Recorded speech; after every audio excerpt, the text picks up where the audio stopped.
Gentlewoman from Minnesota is recognized. Thank you, Madam Speaker. I thank the representative from North Carolina for yielding me the customary 30 minutes, and I yield myself as much time as I may consume. Today, we are being asked to discuss House Resolution 4445, a bill that will do nothing to bring justice to victims of sexual harassment, and it could be argued that it would make the process worse. We are also discussing H.R. 3485, a duplicative messaging bill on human rights. But the most bizarre bill we are looking at today is the America Concedes Act.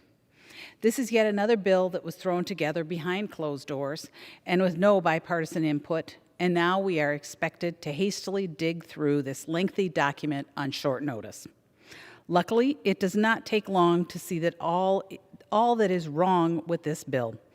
We are supposed to believe the intention of this bill is to counter China's economic aggression, but it does not even contain the word China in the title. This bill is actually just a long list of progressive dream policies that have nothing to do with China at all. To illustrate, the words coral reef appear more times in this legislation than China does. What's worse is that this bill contains certain policies that would help China because it will hurt American companies. The bill's $52 billion in subsidies for semiconductor industries would allow for a chip company working with the Chinese Communist Party to be eligible for those funds.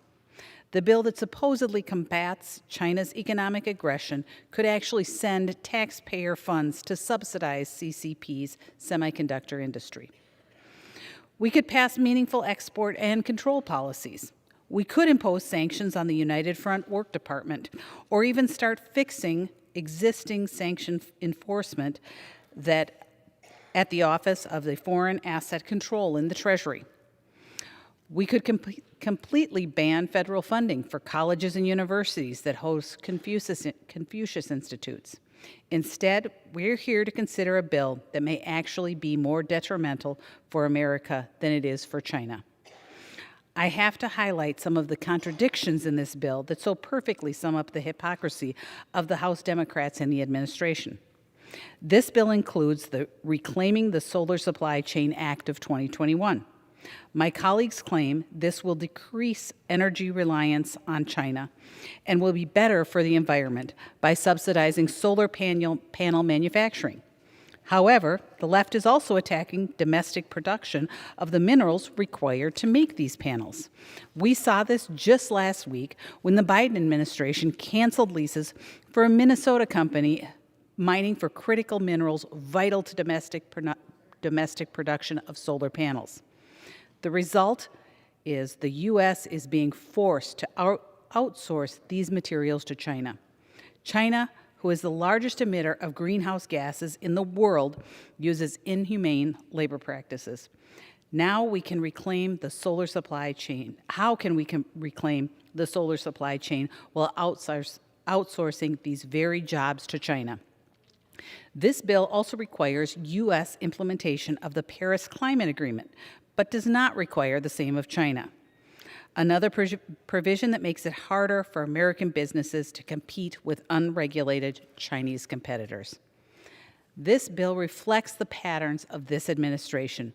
They claim we need to address climate change now, but then delay compliance with the renewable fuel standard that provides lower emission fuel for our vehicle fleet. They cancel our domestic pipeline construction while allowing our adversaries to keep theirs. They don't mind activities that hurt the environment as long as the U.S. is keeping it in someone else's backyard, all while forcing American businesses to follow their restrictions. The majority of Americans agree China is our biggest threat, and we need good legislation to counter that threat. This bill proves the Democrats do not take this threat seriously. It has taken any decent policy options on the subject and buried them in poison pills, trying to push policy to cater to their progressive base.